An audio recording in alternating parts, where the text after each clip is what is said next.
So today we shall be discussing on the concept, that is test of significance of mean. There are two key words in this concept, that is significance and mean.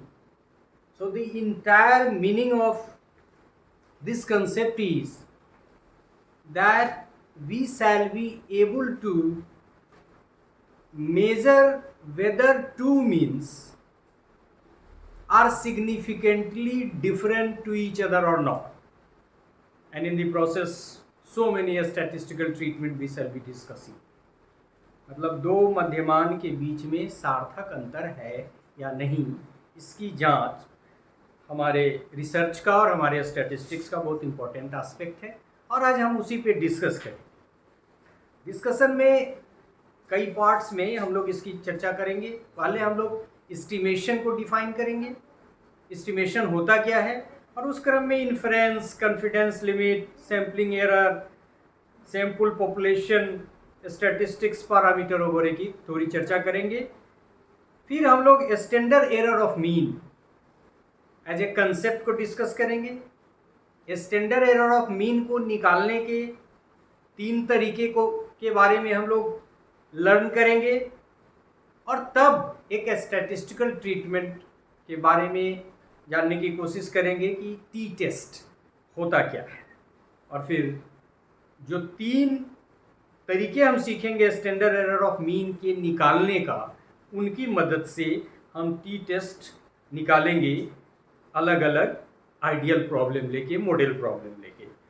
और in the last part we shall be writing objectives and hypothesis, and will be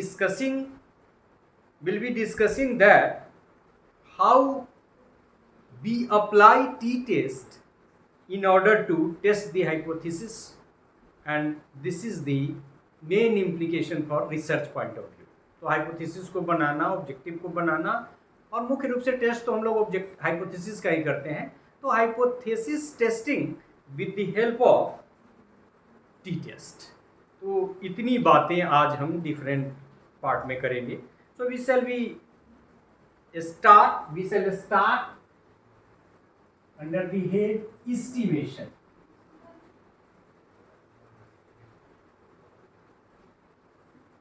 So this is the first one. So far as estimation is concerned, we estimate, चाहे वो घर के budget का estimation हो, देश में खर्च होने वाले का एस्टिमेशन हो, या कोई भी कार्य करने का कि घर बनाना है तो उसमें कितना एस्टिमेट लगे। So that is not the real expenditure, but that provide U A picture that how much amount is needed. Plus minus हो सकता है। और एस्टिमेशन का कंसेप्ट बहुत कुछ इन्फ्रेंस और इन्फ्रेंशियल स्टैटिस्टिक्स से जुड़ा हुआ है। You must go through the lecture if you have not gone through. Statistics में एक लेक्चर ऑलरेडी अपलोडेड है।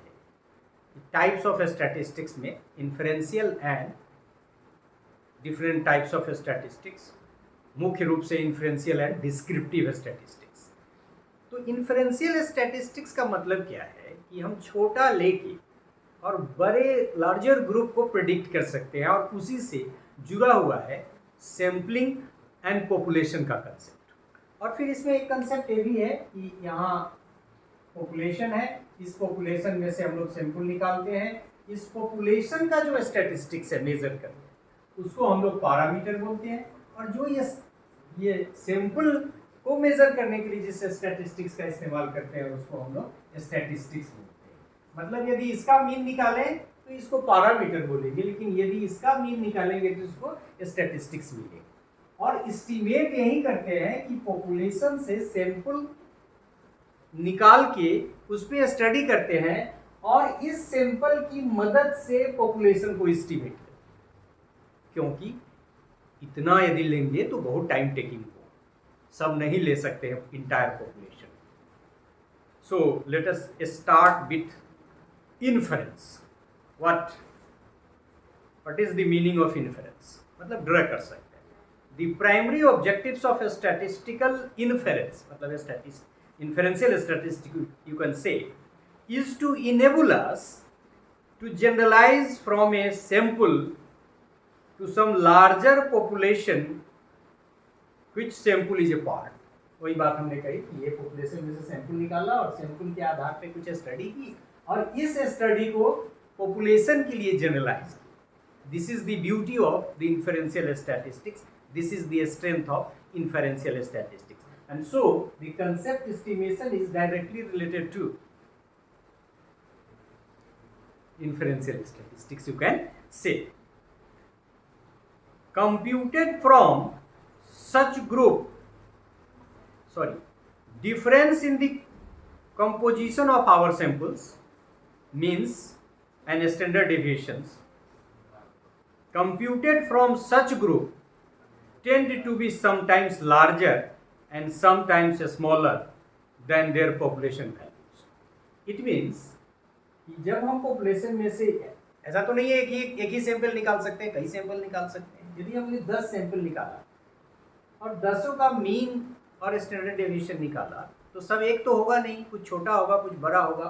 और हाइपोथेटिकली मान लीजिए इसका भी निकाल तो कुछ मीन इसके करीब होंगे और कुछ का डिफरेंस ज़्यादा होगा. So this is the problem in estimation and there is a concept of error related to the degree to which a sample mean represents its parameter is an index of significance or trustworthiness of the computed sample mean. मान लीजिए कि ये mean निकाला और ये इसके जितना करीब है हम उतना ही विश्वास इस पे कर सकते हैं.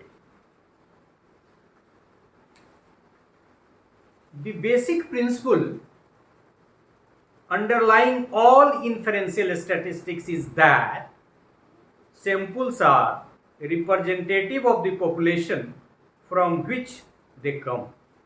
ये representative है, it has to be representative, otherwise there is no meaning of sampling and population.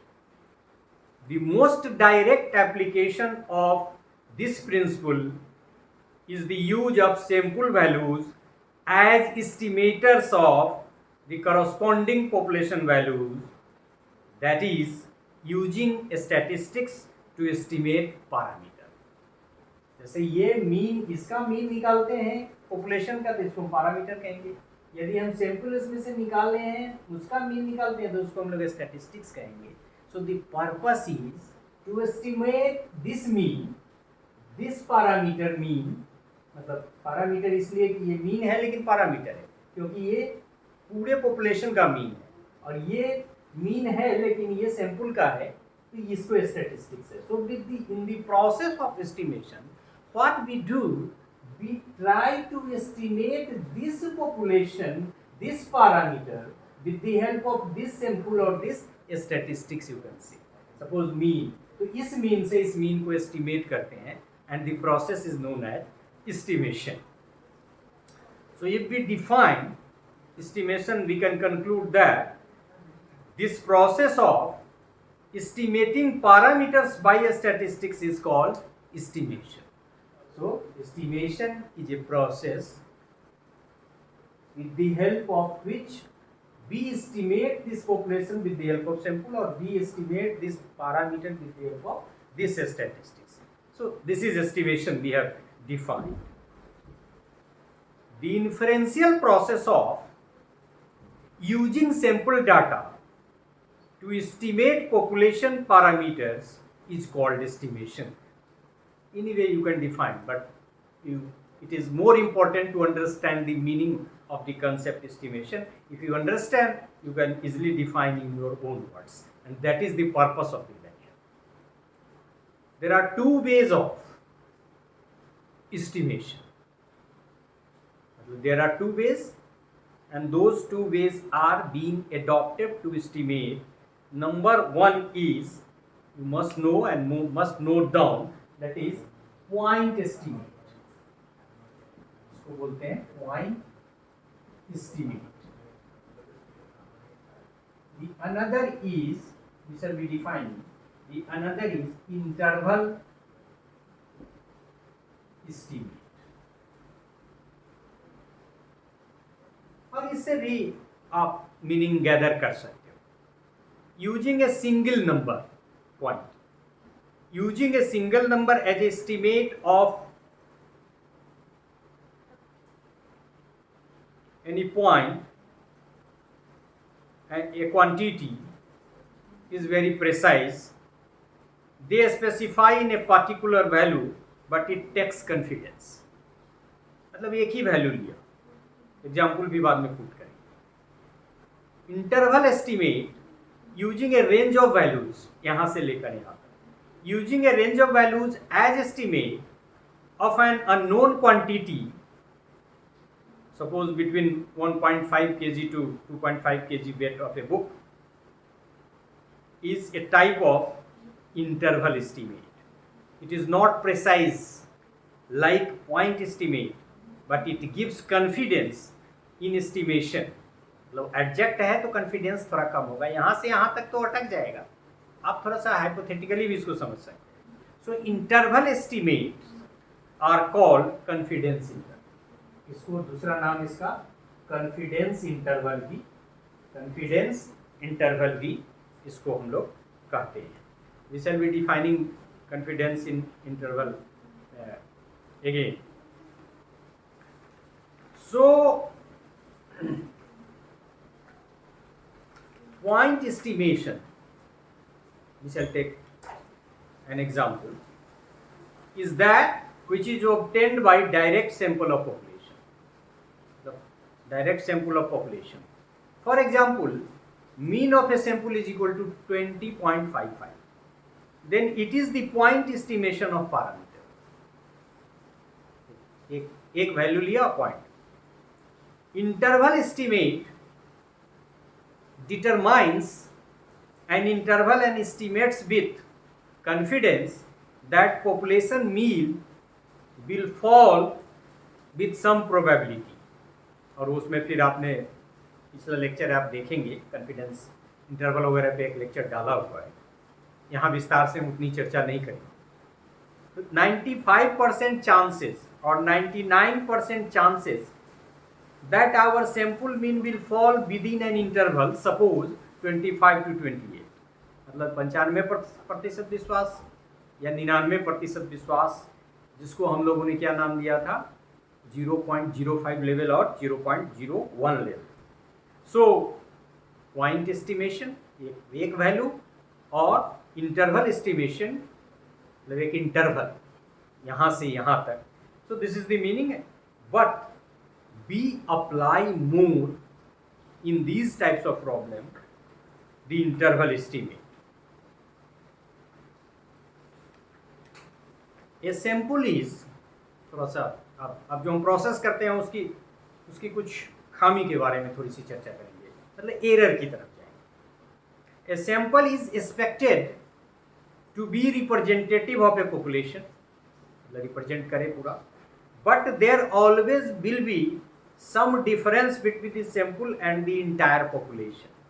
These differences are referred to as sampling error. मतलब एक कंसेप्ट हम लोगों ने जाना, सैम्पलिंग एरर. मतलब कोई भी चीज आप निकाले पॉपुलेशन का और निकाले सैंपल का, दोनों वैल्यू के बीच का जो डिफरेंस है दैट इज इनएविटेबल, कुछ ना कुछ अंतर आएगा ही, क्योंकि होना यह चाहिए था कि दोनों वैल्यू आइडियली इतना बड़ा रिप्रेजेंटेटिव हो कि सीधे प्रेडिक्ट कर दे पॉपुलेशन को, सीधे एस्टिमेट कर दे पॉपुलेशन, बट व्यवहार में ऐसा होता नहीं. तो जो ये दोनों के बीच का डिफरेंस है उसी को क्या हम कहते हैं, उसी को हम लोग सैम्पलिंग एरर कहते हैं. सैम्पलिंग एरर के कंसेप्ट के बाद अब धीरे धीरे हम लोग फिर एस्टिमेशन और लिमिट वगैरह पर जाएंगे. If a random sample is given, then the representativeness depends on two things. Size of the sample, जितना ये इसके नियर जाएगा, यदि मान लीजिए 1000 है ये पॉपुलेशन का, हाइपोथेटिकल छोटा सा ले लें, तो 500 लेंगे तो ज़्यादा करीब है, 100 लेंगे तो उससे थोड़ा कम करीब है. So estimation is also related to the size of the sample. So if a random sample is given, then the representativeness depends on two things. First, size of the sample n and a spread of scores around mean के जिसको standard deviation कहते हैं, scattering of data जिसको कहते हैं. The mean of a set of random samples of the same size fluctuate around the mean of a population in normal distribution, for which the standard deviation is इसी formula को से हम लोग आगे ये करेंगे. ये निकल गया आपका fluctuation. The mean of A set of random samples, एक से अधिक, मतलब एक पॉपुलेशन में से कई सैंपल निकाला और सेम साइज का निकाला, लेकिन उसका जो मीन सबका होगा वो फ्लक्चुएट करेगा, और उसको एक जगह हम यदि रख दें तो हमको डिफरेंस भी दिखेगा. So around the mean of A population is normal distribution for which the standard deviation is this. The deviation of a sample mean from the population mean is known as sampling error. ये हमने कहा. अब इसी को आगे करते हुए conclude करेंगे हम कि sampling error is not a mistake, it is inevitable. ऐसा नहीं कि कोई गलती हो गई है, it is inevitable, it has to be. Nor it occurs due to any faulty procedure, but it occurs due to the selection of different individuals by chance. मान लीजिए कि हम इस पॉपुलेशन में से 10 सैंपल निकालें, 100 का, 1000 है यदि है, तो सब का एक जैसा तो आएगा नहीं, फ्लक्चुएशन होगा. और जो फ्लक्चुएशन होगा वो चूँकि हम लोग प्रोबेबिलिटी सैम्पलिंग टेक्निक की मदद से जो सेलेक्ट करते हैं तो रैंडमली करते हैं, तो डिफरेंट पीपल डिफरेंट ग्रुप में जाएंगे, तो इसकी वजह से फ्लक्चुएशन होना इनएविटेबल. तो ये बात हो गई आपकी. और दूसरी बात की, हम लोगों ने जितनी बातें इसमें की, जितने कंसेप्ट हुए, उसमें एक चीज़ और कॉन्फिडेंस इंटरवल है, उसकी थोड़ी सी हम लोग चर्चा at the end of the lecture थोड़ा सा कर ले. सो कॉन्फिडेंस इंटरवल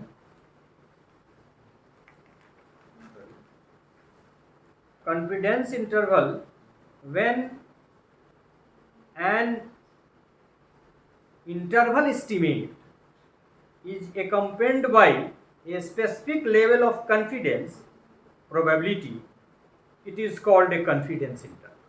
मतलब कितना कॉन्फिडेंस के साथ आप उसको कह रहे हैं, उसकी तरफ इशारा है. और आपको एक value as a student of confidence interval निकालने का आप ध्यान में रख सकते हैं. m plus minus 1.96 standard error of mean and m plus minus 2.5. इस वैल्यू को जरा आप देख लीजिएगा. I have written 5.6 but as I remember it is perhaps it is 5.8. So you verify it, and I have a little bit doubt. So m plus minus 2.58 या 2.56. तो इससे आपका मीन का वैल्यू डालिए, और स्टैंडर्ड एरर ऑफ मीन का value यदि आपको मिल गया है तो ये हम कॉन्फिडेंस के साथ कह सकते हैं. और इस तरह के वैल्यू को कंप्यूट करके पिछले लेक्चर में आप देखेंगे कुछ वैल्यूज हमने कंप्यूट किए हैं. तो कॉन्फिडेंस इंटरवल निकालने का एक तरीका भी है. The limits of confidence interval, मतलब ये जो ये आप कह सकते हैं एक तरह से ये आपका 95% और ये 99% का इंडिकेटर है. सो द लिमिट्स ऑफ दोनों लिमिट, दो इन, जैसे इसमें भी देखेंगे कि एम में से 1.96 ये वैल्यू जो आएगा वो एम मीन में से घटेगा, और एक तो जो कम वैल्यू होगा वो एक लिमिट, और जो ज़्यादा वैल्यू होगा वो दूसरा लिमिट. तो ये दो लिमिट की बात है, इसी को इंटरवल कहा. The limits of confidence interval of a parameter have been called by R.A. Fisher. ये स्टैटिस्टिशियन है, इन्हीं के नाम पे ये कंसेप्ट भी डेवलप. R.A. फिशर ने इस कंसेप्ट को पहले दिया. So the limits of confidence interval of a parameter have been called by R.A. Fisher fiduciary limit, पूरा में मैं नहीं लिखूंगा, लेकिन आप fiduciary और लिमिट, कॉन्फिडेंस इंटरवल भी कहते हैं या fiduciary लिमिट भी कहते हैं. So confidence, fiduciary limits and the confidence, the limits of confidence interval of a parameter have been called by R.A. Fisher, and that is fiduciary limits. And again, the confidence placed in the interval defined by the limits as containing the parameter is called the fiduciary limit भी कह सकते हैं आप, और ये probability, fiduciary probability भी कह सकते हैं, fiduciary probability. So ये limit का भी concept है interval. So in this lecture we discussed certain concept that is very much necessary for understanding the test of significance of mean. The first one was